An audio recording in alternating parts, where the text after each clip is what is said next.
Hello and welcome to another episode of the Shop Walk here at Iconic Motorbikes. Starting today with this Ducati Diavel because this might be one of the last times we see it here. Someone is making an offer on it and coming to inspect it tomorrow. So this one's owned by one of our colleagues here at the airport. He's had us take care of the sale. It went up on our auction site, did not meet reserves, so it's on our classified section right now for $7,000 plus our 7% buyer's fee, a total of $74.90. So this may get bought tomorrow, but we'll see.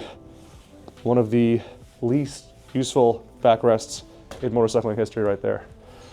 Speaking of Ducatis, we're gonna make our way to the shop, but I wanna just point out a couple of highlights as we go down the row here. This is another Ducati that was on our auction site, but this one did sell. I think this is actually a no reserve bike.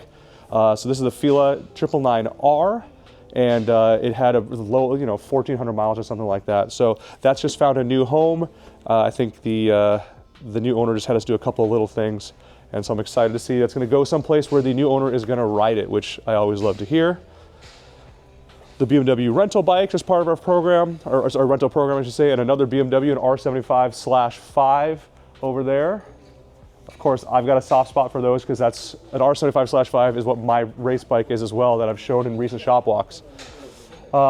This Bimota YB11, we'll come back to it. I just want to take a second there to show it because we have the bodywork back from paint. In fact, let's actually start over there. We just got, Alex just went and picked up some stuff from our painter. So that includes the Bimota YB11 bodywork here. So that's been cleaned up, especially the side fairings. Those had some rash on them. That looks way, way nicer now, which is great. And then over here, before I, one of the other things that came back from the, actually not from the painter, it came back from our tank cleaning company is what Ollie's working on. But before I show that, I just have to show this. In a previous episode of Shop Walk, I showed the Rickman Predator. This, no curves on this thing. This is the gas tank for said Rickman Predator. Not as heavy as I thought it would be, honestly, looking at it, but definitely not light either. Well, there you go. That's what happens when something is fully covered in plastic. I guess you don't have to care as much about what it really looks like underneath. Over here in Ollie's Bay, he's got this beautiful Yamaha RD350. It just shows 7 miles on, or 8 miles on the odometer. It's our assumption because that's the mileage was reset after a restoration. It's very cosmetically nice. It does look like it's been painted in both Ollie and I call it a little too salmon-y of a color. That's okay. But yeah, so we just had the tank cleaned, and so now Ollie gets to futz with putting all the accessories back in, your gas cap, and it's worse on a fuel injected bike because you got to take the fuel pump out and all that other stuff. At least here it's not as bad, but you got to do the petcock and all that fun stuff. So Ollie's working on that. Steve is currently playing with. As he laughs. Yeah, I know. Steve is currently playing with the big Lego set. You mind if I clip you in here, sir? Oh, sure. Thank you. Just kind of fill in. I'm gonna actually sneak in behind you while you're doing that so that Riff can focus on you. But this is the motor, obviously, for a BMW R69S. This has been on Steve's lift for many, many moons. Yeah, we're gonna try and make it go away. There we go. So what was the thing that was holding us up previously? Why is this on? It's behind here. Yes, it is behind there. Where's the old parts? Here we go. What happened was, this is the... I'll tell you, show the camera, don't show me if you don't mind. This is the carrier for the rear main bearing in the motor. And what happened was, we thought that the seal that was on here, there's this, and then there's a seal right here. We thought the seal was leaking because the clutch was, was getting all wet down in here. Come to find out, the last person to put it together put this piece back in without the gasket. Oh, I don't even know that was the issue. So that entailed taking the whole damn motor apart to get it in there.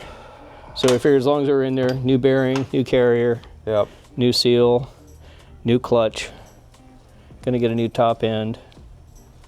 So yeah, she's going together. Got the got everything in there right now. It's all, it does a little spinny thing when I can, but anyway. Oh yeah, there you go. With those boxers. Yeah, so in a boxer motor, of course, you have things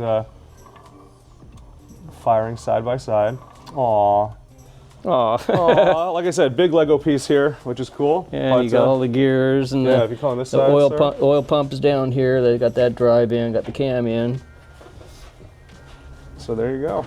So Steve's going to be continuing to work on that, and then eventually it'll go into there, and then Steve gets 2 lifts back again. Won't that be nice? That'll be nice. Yeah. All right, thank you, sir. I'll steal that mic from you. I kind of like it. You kind of okay? Well, just don't swear too much when you're. Okay, I'll give it back. Thank you. We'll wrap things up here with this Vyrus. Let me roll this forward a little bit. Oh, no suicide stand. That's nice. So in the past, I've talked about my Bimota Tesi 3D.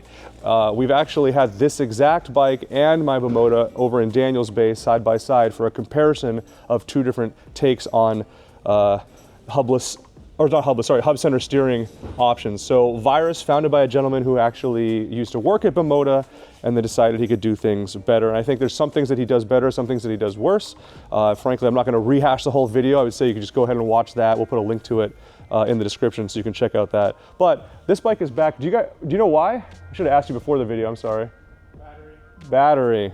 Gotcha, okay, well, it could be worse. One of the things on bike, so this uses a much more powerful motor than what you have in mind, but one of the unfortunate situations is if you do have to do belts on this, then all this has to come apart. So you basically disassemble the entire bike, which is roughly, I think, a 16-hour job to do, and therefore it is not cheap and it is not easy. It's a pretty tedious thing to do. So anyway, Vyrus 96, or no, Vyrus 97, I believe this is the M3. It should say somewhere down there. But yeah, like I said, a whole bunch more detail on this one in that other video, which we'll share a link to, and we'll get some more bikes for you guys to see on the next shop walk. Thanks for watching. See you tomorrow.